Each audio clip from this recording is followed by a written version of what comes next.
welcome to Asbury's Echoes. I'm Rhonda and this is Drew, and this is our Flosstube that is focused mainly on cross stitch.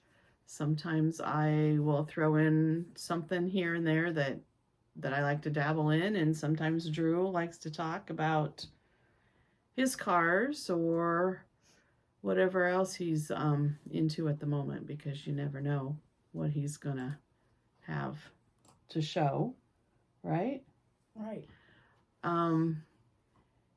It's been fun around here the last couple days because we ended up getting over 14 inches of snow yesterday, which makes me happy because I love snow, and we have not seen that kind of snow in a lot of years. It is, yesterday was just like nonstop. It blew pretty hard and it got kind of icy, and it snowed all day long. I struggled getting out of the door because it was ice shut. Did you have trouble getting the door open because it was ice shut? I didn't venture out yesterday. I left that to Drew and his dad to try and clear off things. Snow makes a lot more work, doesn't it? Joe took the four-wheeler over to the neighbors and plowed her driveway out because she's single and lives with her daughter and her grandson, and she needs help now and then. So usually winter, that's about the only time that Joe goes over and gets them cleaned out. And he worked on ours this morning, and it was a little after 8 o'clock last night, and he'd gone to bed, and we were sitting there watching TV, and electricity went out. So that's always fun. So we just got up, and I remembered I had not put the clean sheets on the bed, so I got, that's typical for me, isn't it?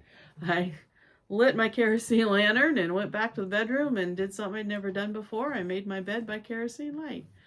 But that's okay, it worked, and went to bed, and I don't know. I didn't even look at the clock. Joe nudged me and says, turn your lamp off.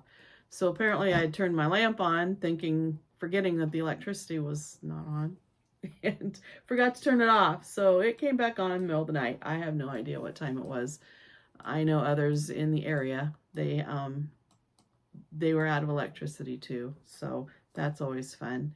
We do have a generator if we need it, but we were pretty sure that they'd get us up and running last night. It's from 80s. It's not from the 80s. It's old. Well, it's older. I know it's older. We haven't used it very often, but it's nice to know that it's there if we ever do need it. And it sounds like we might get snow again tonight. And then in a couple days, it sounds like we have a pretty good chance of getting more. So we went a lot of years without seeing much for snow, and this year we're getting bombarded. And that's okay. I'm excited. You're excited? Yeah. After this, Drew's going to go outside and build a fort or something, I think. Is that what you said? And Dad's snowplow. Dad's snowplow? Okay. So that was the excitement for the last couple days, was the snowstorm. But right now it's beautiful out there. Sun's shining and everything's just pretty, and I love the snow because it makes it like changes your whole world. Then eventually it turns brown and gross and everything's muddy, but in the meantime it's nice because all the brown is gone and everything's white and pretty.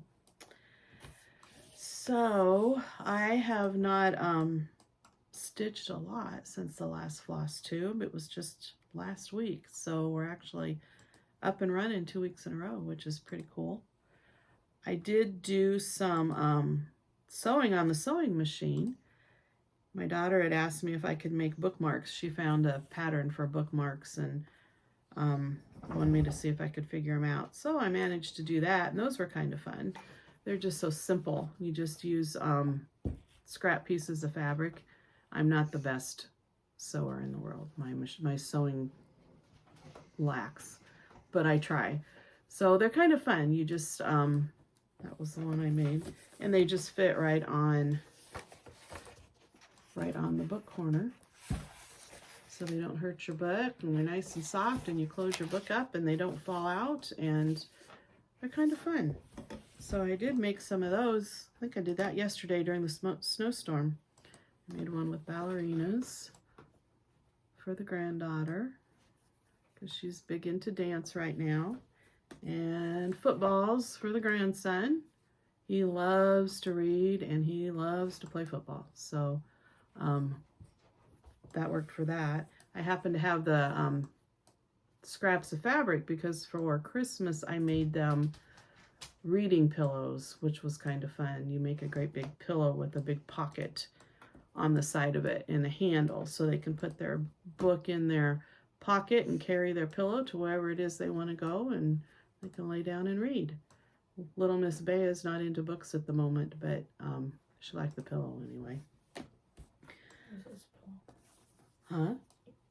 You can use it as a pillow still. Yeah, you can still use it just as a pillow. So I think that's probably what she'll do right now. But we also got books for them to go with their pillow. Braxton loves to read, so he really enjoyed the pillow, I think. And what else did we do? I made a couple more project bags. These are so fun. I showed the chicken fabric before, and I got the bag made. I think there's eggs. Huh? Yeah, there's little eggs on it. And on the inside is chicken wire fabric, which I thought was cute. And then I made a zipper pull with the cutest little chicken charm that I thought was, I just had to get that. I didn't need it, but I just had to have that. And then I made this one. This was just fabric I had in the house. I was going to make a tablecloth with it, and I still have enough to make a tablecloth. And I made another project bag too. And I found a charm. Look at this charm. These are milk cans, but they really remind me of mason jars, and I love mason jars. And I found this charm. Can't get it to turn around. Isn't that cute? It's a little mason jar with flowers in it. And I made a zipper pull for that. And I also made a scissor fob to match. Same thing with the chickens. I made a scissor fob to match that too. We kind of have gotten big into beading and zipper pulls and keychains just all of a sudden here in the last month or two. And so last Saturday, while the guys were all hunting, my husband and son-in-law and my son-in-law's dad and his brother-in-law, so it was kind of like a family affair. They go hunting. They go black powder. Excuse the dog. They go black powder hunting every year at right around the same time. And this past weekend was their time.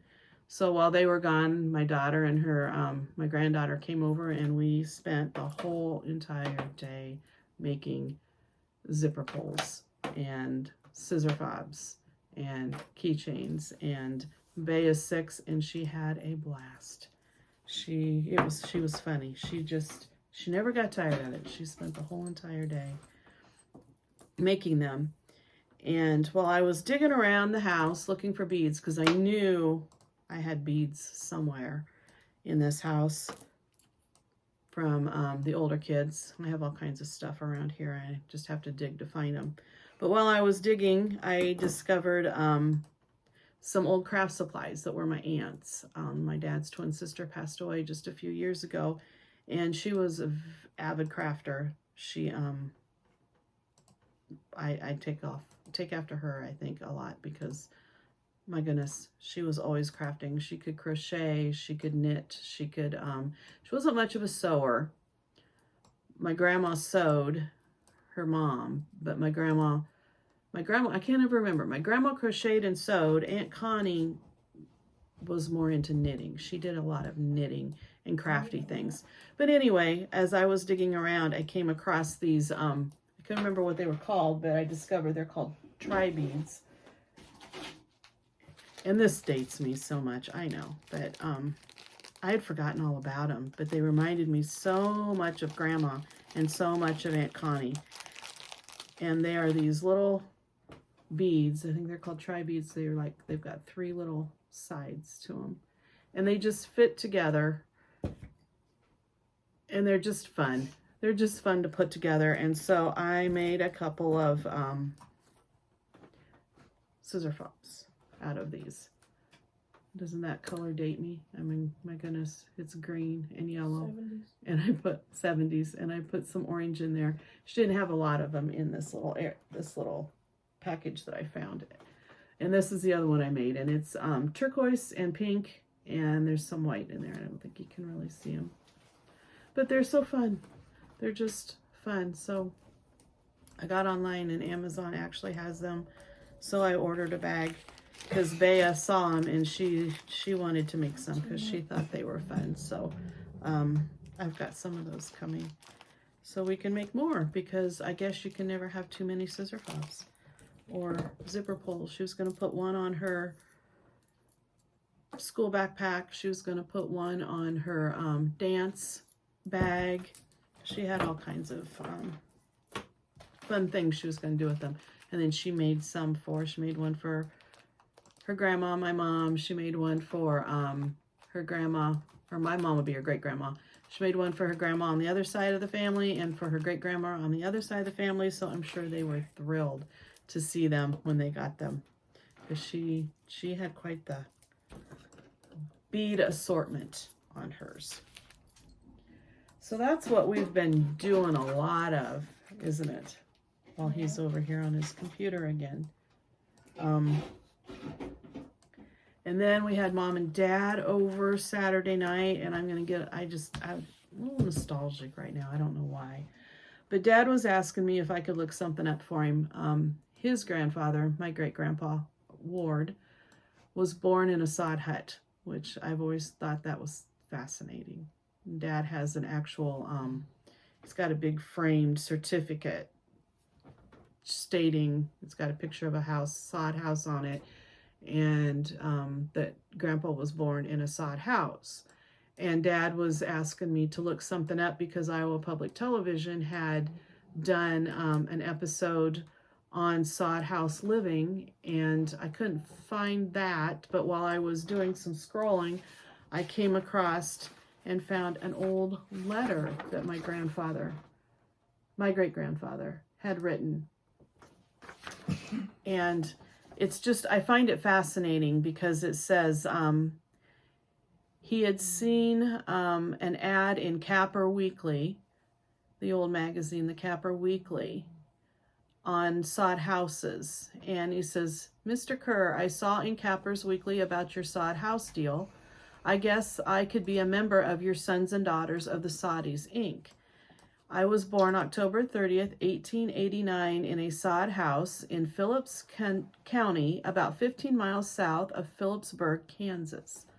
But my folks and grandparents and my aunt and uncle left Kansas in October of 1890 with 3 covered wagons for Iowa. I had my first birthday on the way back to Iowa.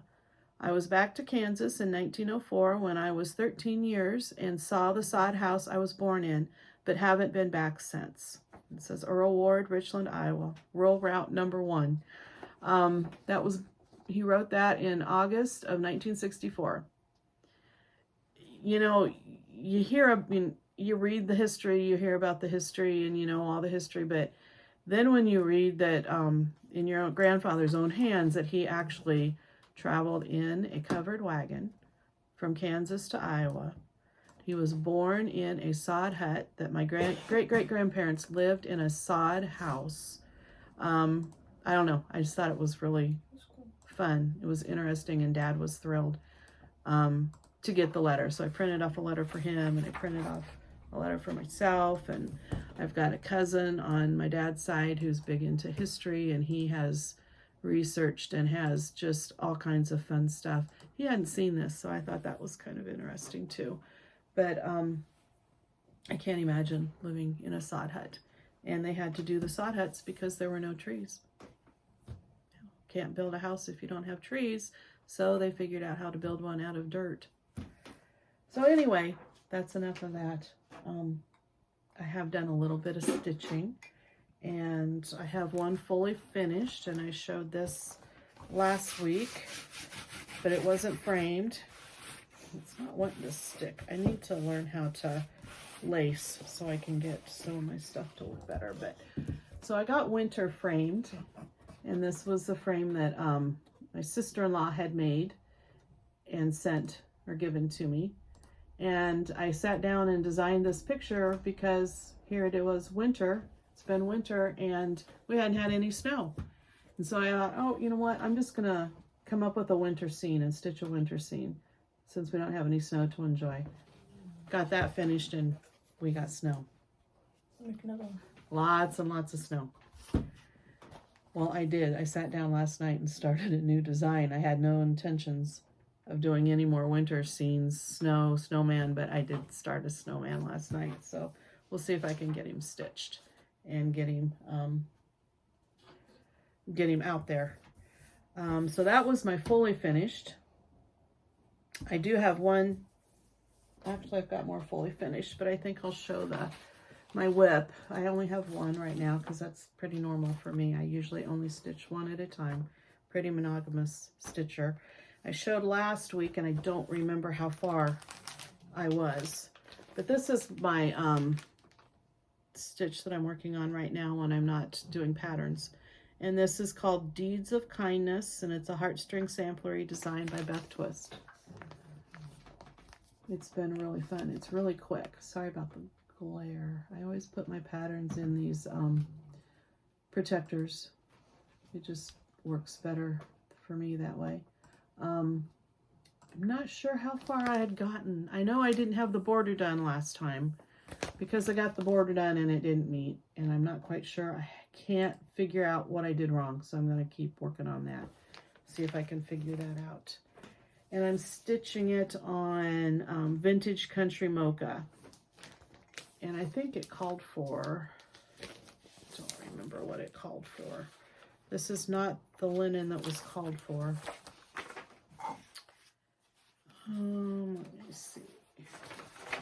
And I'm doing the DMC conversion. She puts a DMC conversion in her chart, which is nice.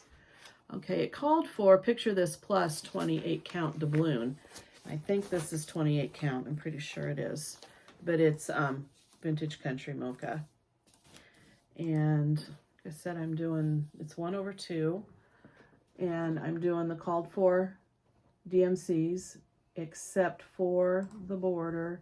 The green is the DMC, and the gold was supposed to be Grecian gold, Gentle Arts Grecian gold. I did not have that, and I did not have the DMC conversion of 834. So I just pulled out what I could find. And this is what I'm using if anybody's interested. It is gold leaf. So it's Gentle Arts gold leaf. And I think it's a little more gold than what she had used, but I do like it. I do like it. All I have left is the bird. I got him started. He's there in between the rabbits. And over here in this corner, I need to chart my initials, because she has her initials, but she always gives you the whole alphabet, so you can change that. But as you can see, I don't know if you can see, this corner right up here, it did not match up like it was supposed to. Everything else did. All the way around, everything did. So I'm going to have to sit and study it, see if I can figure out what I did wrong.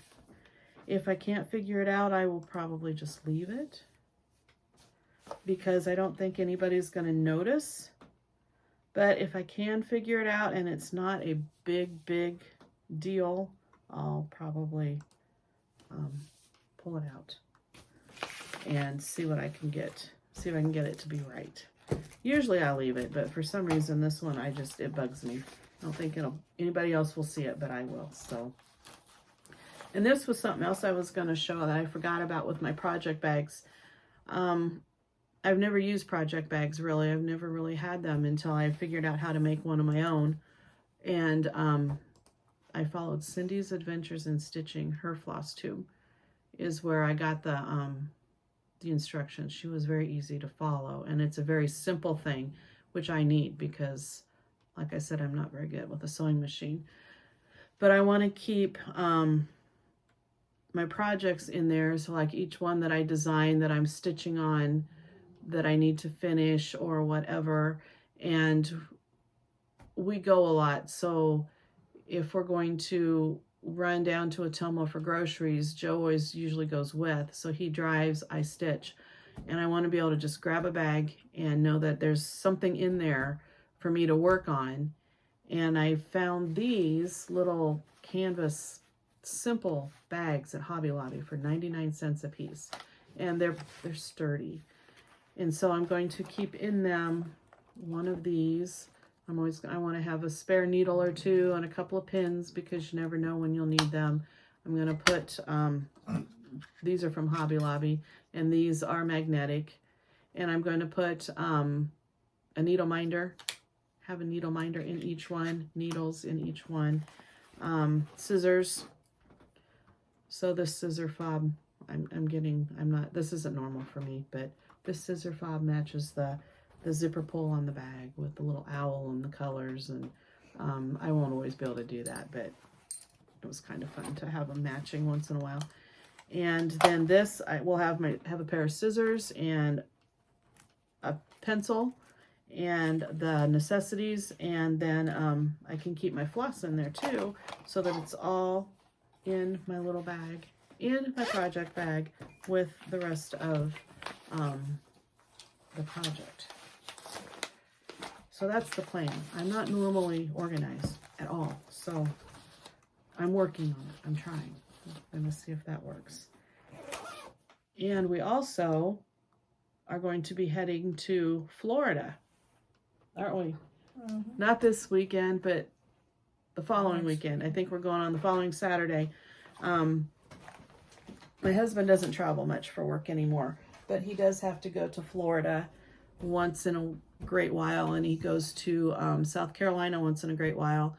And we went with him to South Carolina last winter. Was it winter? I think it was last winter. And we stay in the hotel room the whole entire time, but we do school in the mornings, and Drew got to go swimming in the pool every afternoon, and I got a lot of stitching done. So that was for a whole week. He worked the whole week. This time, when he goes down to Florida, he has to work for 3 days, and then we're going to take a couple days to just go see the ocean. And I have an aunt and uncle who live down there in the Villages, which is really close to the plant that he'll be going into. So I'm sure we'll be visiting with them. And it's a drive, but we enjoy it because we get to drive through the mountains, and then we get to see the ocean. We went to Florida, was it 3 years ago? I don't remember. It was right after COVID. Things were just slowly starting to open up when we went. I think we went in March, it seems like. And we drove, and I had never seen the mountains. I had never been that far away from home. I had never seen the ocean. And it was a blast because there wasn't anybody around. The country was just starting to open up, and the beaches were just like empty. There wasn't anybody around. And Donnie and Susan took us. Aunt Susan had lived down there in Florida when she was younger, and they've lived in the Villages now. They live there part-time, and then they move back. They come back to Iowa for the summers, and then they're down there for the winters. So she took us to her favorite beach, and it was absolutely beautiful. And we got to do things that we probably wouldn't have seen. Got to see things because Susan knew where to take us. So that was fun. So we're going to do that again, and maybe we can, I don't know, maybe we'll do a Flosstube while we're down there. Otherwise, we probably won't have one that week unless we do one while we're down there. Right? Apologize for our dog. He's snoring. Oh, yeah, the dog is snoring. He wore himself out this morning. He was out playing in the snow. So anyway, back to my stitching. This is one that I just finished, and it was just a quickie spring. And as you can see, I dyed it after I stitched it. It's a very light dye. I didn't Didn't want it to be very dark, I guess. So that one needs to be, I'll make that into a pillow. And stuff it with crushed walnut shells. That was something else I was going to talk about, and I forgot to look it up. Most of my stuff, most of my designs that I come up with on my own, I stitch on this linen that I get from Joann's, and I've had a lot of people ask about it. And it's called Nate Berkus, Berkus, I think, Nate Berkus upholstery linen. And I don't remember, if I can remember, I'll put it down below before we post this, because I can't remember the name of it exactly.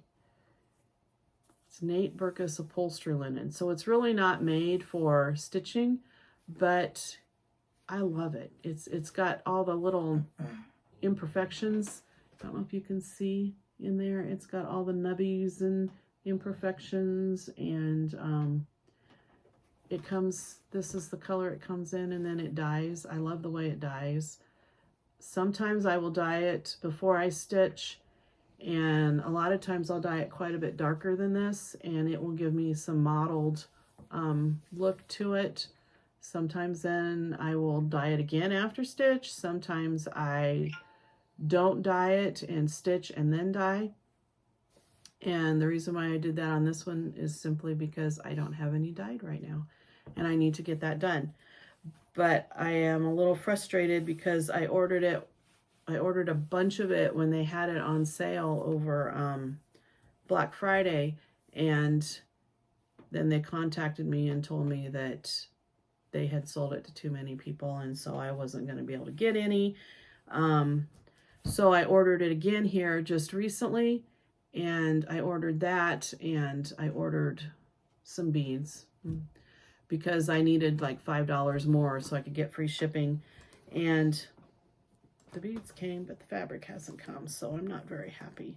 But they say it's still going to come, and I hope it does. If it doesn't, I don't know. I would just quit. I would quit using them, because this has happened before. I've had some other issues with them, but this, I really like the fabric, so that's why I keep going back. But if anybody's interested in it, I don't know if you can get it in the stores or not. The closest store to us is Iowa City. I have not been there for, oh gosh, it's been years. They've even moved. They put it in and they moved to a new store. The old one was really, really old, and it's been torn down.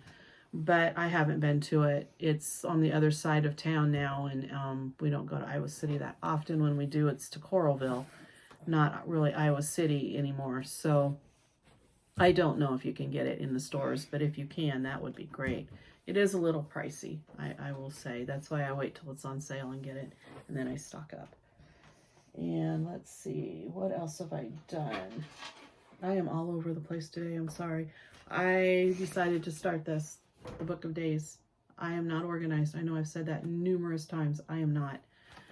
But I decided that maybe it would be a good idea to keep track of what I start, which ones I designed, how I'm going on them, when I offer them up, when I do a Flosstube, so I can remember and maybe write down what I talked about, because I struggle remembering what did I show. It's only been a week, and I can tell you what I showed last week. So this is kind of fun. I'm going to start with this. I don't have any stickers, but I might have to pick some stickers up, because it was fun to see everybody else jazz theirs up with stickers and make it pretty, colorful. So I am going to try that and see if that works. And then the only other things that I did as far as stitching was these three. And I decided I needed to do a St. Patty's Day. I don't really decorate a lot for St. Patty's. I don't really decorate a lot for anything, but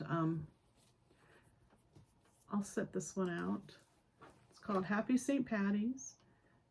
Again, it was done on my linen that I always use. It was done 1/2. I always do 1/2 anymore.